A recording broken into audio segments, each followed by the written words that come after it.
Aqui estamos juntos mais uma vez para o nosso estudo das obras de André Luiz e Chico Xavier. Estamos estudando a Evolução em Dois Mundos, obra que nos fala da gênese dos nossos espíritos terráqueos, como nós começamos nesta terra e até o ponto onde nós estamos hoje. É um texto muito técnico, mas Espiritismo também é ciência, não é verdade? Temos que nos esforçar um pouquinho e tentar aprender. Vamos seguindo. O capítulo de hoje fala da evolução morfológica e moral. A evolução morfológica, ou seja, da forma, prosseguiu, emparelhando-se com a evolução moral. O crânio avançou com vagar no rumo de aprimoramento maior.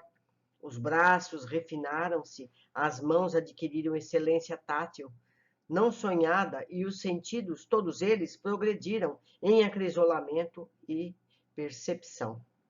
Todavia, com o advento da responsabilidade que os separa da orientação direta dos benfeitores da vida maior, entregou-se o homem a múltiplos tentames de progresso no campo do espírito. Começamos então a ter a nossa opção de caminhada, de evolução e de escolhas. No regime interior de livre indagação, conferia asas audaciosas ao pensamento e, com isso, mais se lhe acentuava o poder de imaginar, facilitando-se-lhe a mentalização e o despreendimento do corpo espiritual, cujas células, em conexão com as células do corpo físico, corpo espiritual com o corpo físico, se automatizavam assim na emancipação parcial, através do sono, para acesso da alma a ensinamentos de estrutura superior.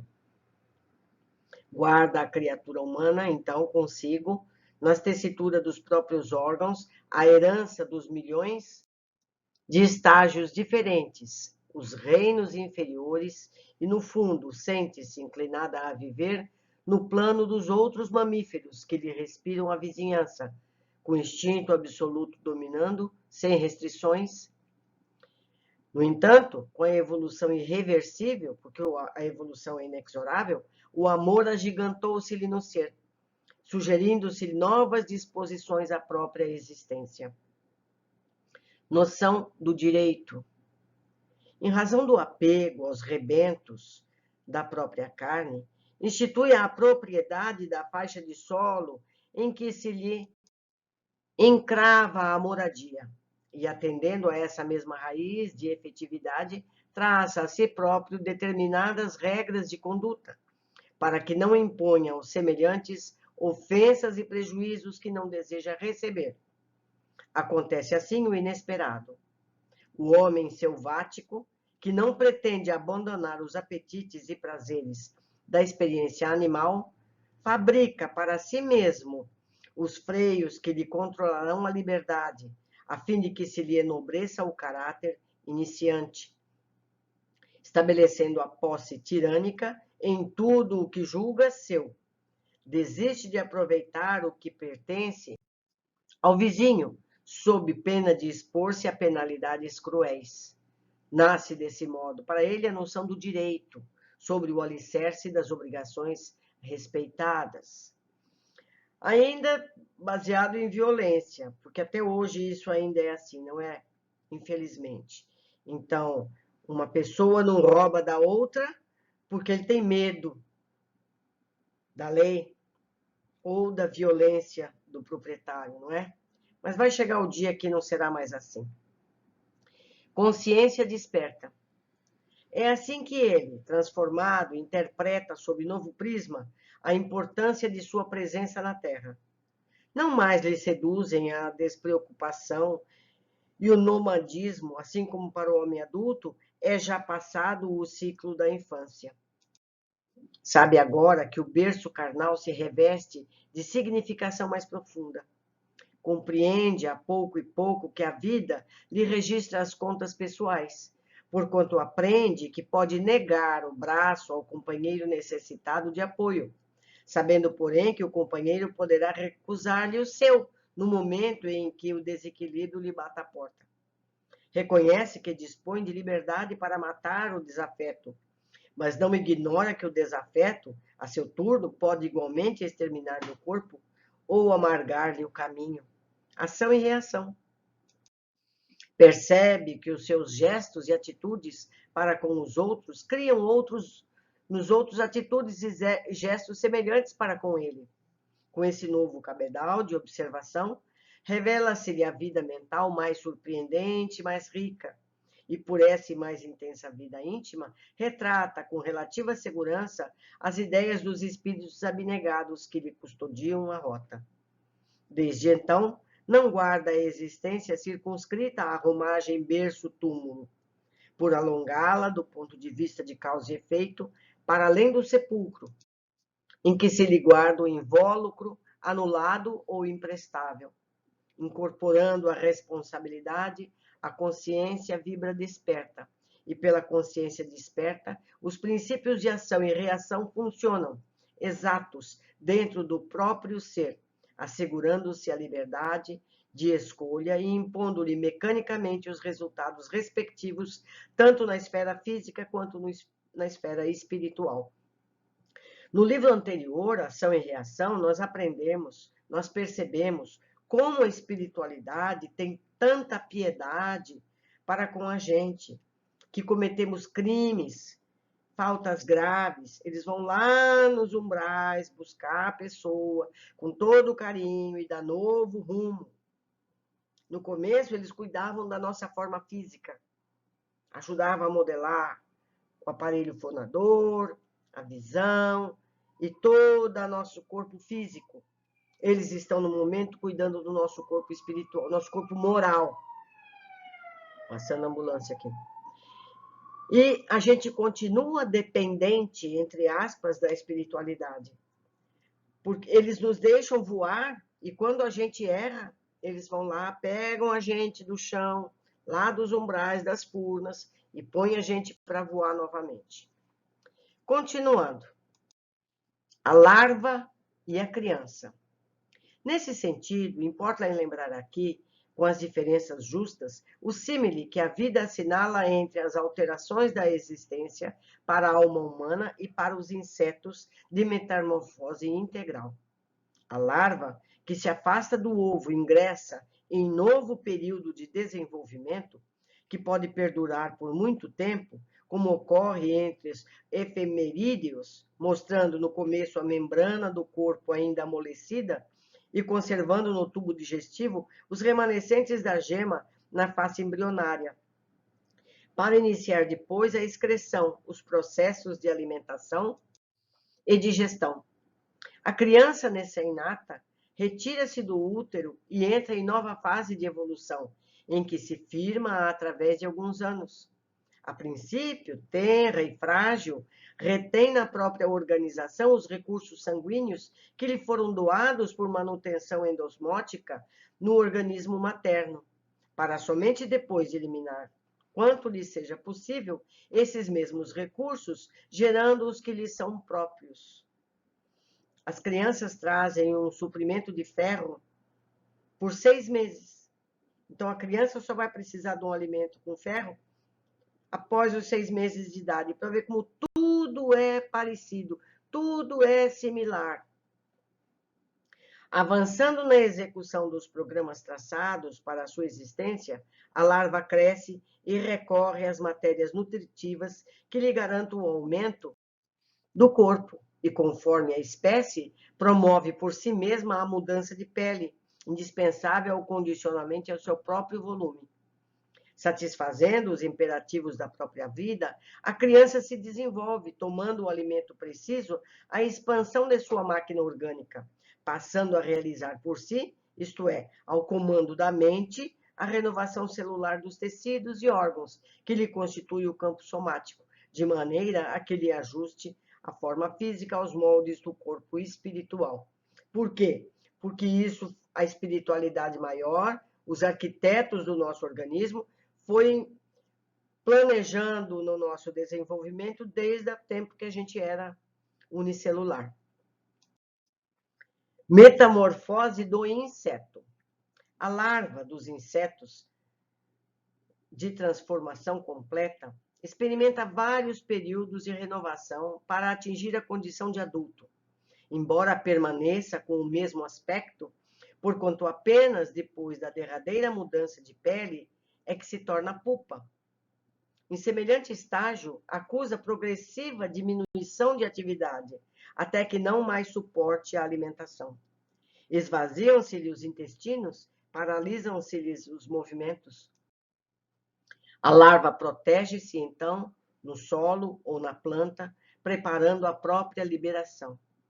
Permanece assim imóvel e não se alimenta do ponto de vista fisiológico, encrisalidando-se, segundo a espécie, em fios de seda por ela própria constituídos com a secreção das glândulas salivares, agregados a pequeninos tratos de terra ou a tecidos vegetais, formando desse modo o casulo em que repousa durante certo tempo, fixado em alguns dias ou até meses. Na posição de pupa, ao impacto das vibrações de sua própria organização psicossomática, sofre essencial modificação em seu organismo.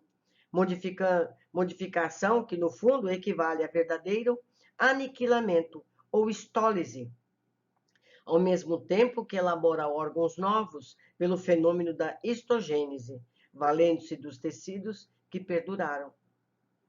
A estólise, que se efetua por ação dos fermentos, verifica-se notadamente nos músculos, no aparelho digestivo e nos tubos de Malpighi, com reduzida atuação do sistema nervoso e circulatório.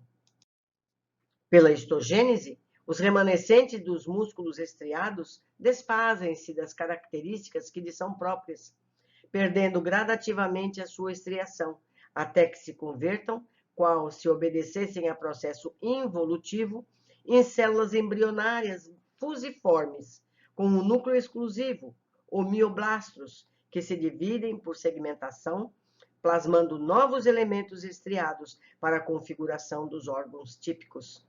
Somente então, quando a ocorrência da metamorfose se realizam, é que o inseto integralmente renovado abandona o casulo, revelando-se por falena leve e ágil, como o sistema bucal transformado, como acontece na borboleta de tipo sugador, na qual as maxilas se alongam, converter-se numa trompa, enquanto que o lábio superior e as mandíbulas se atrofiam.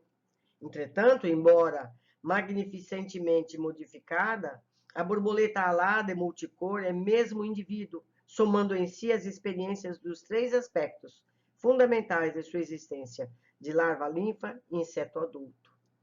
Não é verdade? Nós também um dia já fomos um animal dessa simplicidade. Histogênese espiritual.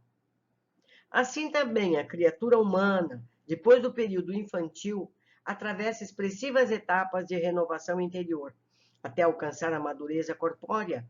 Não obstante, apresenta-se com a mesma forma exterior, porquanto somente após o esgotamento da força vital no curso da vida, através da senectude ou da caquexia, por intervenção da enfermidade, é que se habilita a transformação mais profunda. Nesse período, característico da caducidade celular ou da moléstia irreversível, demonstra gradativa diminuição da atividade, não mais tolerando a alimentação. Pouco a pouco, declinam as suas atividades fisiológicas e a inércia substitui-lhe os movimentos. Protege-se, desde então, no repouso horizontal, em decúbito, quase sempre no leito, preparando o trabalho liberatório. Chega assim o momento em que se imobiliza na cadaverização, mumificando-se a feição de crisálida, mas envolvendo-se no imo do ser com os fios dos próprios pensamentos, conservando-se nesse casulo de forças mentais, tecido com as suas próprias ideias reflexas dominantes, ou secreções de sua própria mente, durante um período que pode variar entre minutos, horas, dias, meses ou decênios. No ciclo de cadaverização da forma somática sob o governo dinâmico de seu corpo espiritual, padece extremas alterações, que, na essência, corresponde à histólise das células físicas, ao mesmo tempo que elabora órgãos novos, pelo fenômeno de podemos nomear, por falta de termo equivalente, como sendo histogênese espiritual, aproveitando os elementos vivos desagregados do tecido citoplasmático e que se mantinham, até então, ligados à colmeia fisiológica entregue ao desequilíbrio ou à decomposição. A histólise, ou processo destrutivo na desencarnação, resulta da ação dos catalisadores químicos e de outros recursos do mundo orgânico, que, alentados em nível de degenerescência, operam a mortificação dos tecidos e, do ponto de vista do corpo espiritual, afetam principalmente a morfologia dos músculos, os aparelhos de nutrição, com escassa influência sobre o sistema nervoso e circulatório. Pela histogênese espiritual, os tecidos citoplasmáticos se desvencilham em definitivo de alguns dos característicos que lhes são próprios, voltando temporariamente, qual se atendessem a processo involutivo, à condição de células embrionárias multiformes, que se dividem através de cariocinese, plasmando em novas condições a forma do corpo espiritual, segundo o tipo imposto pela mente. O tipo imposto pela mente. Por isso que muitos de nós, quando desencarna, rejuvenesce, por sua opção, não é? Sua fixação na forma que ele prefere.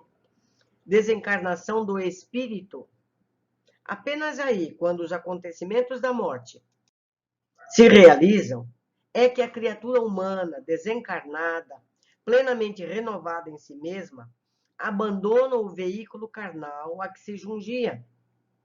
Contudo, muitas vezes, intimamente aprisionada ao casulo de seus pensamentos dominantes, quando não trabalhou para renovar-se, os recessos do espírito passam a revelarem-se em novo peso específico, segundo a densidade da vida mental em que se gradua.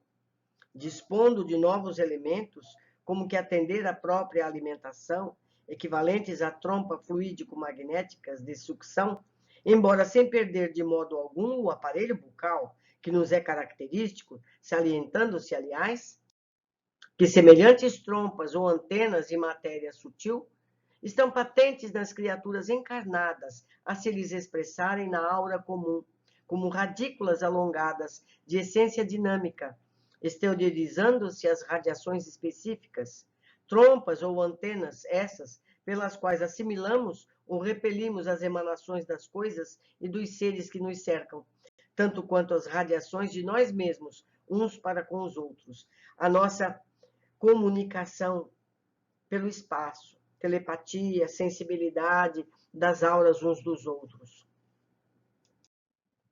Continuação da existência.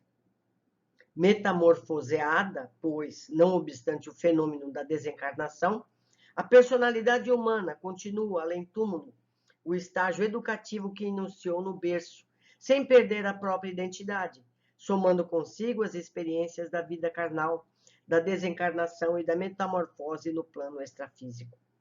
Percebemos, desse modo, que a existência da criatura na reencarnação substancializa-se não apenas na Terra, onde atende à plantação dos sentimentos, palavras, atitudes e ações com que se caracterizam, mas também no mundo espiritual, onde incorpora a si mesma a colheita da sementeira praticada no campo físico, pelo desdobramento do aprendizado com que entesoura as experiências necessárias à sublime ascensão a que se destina.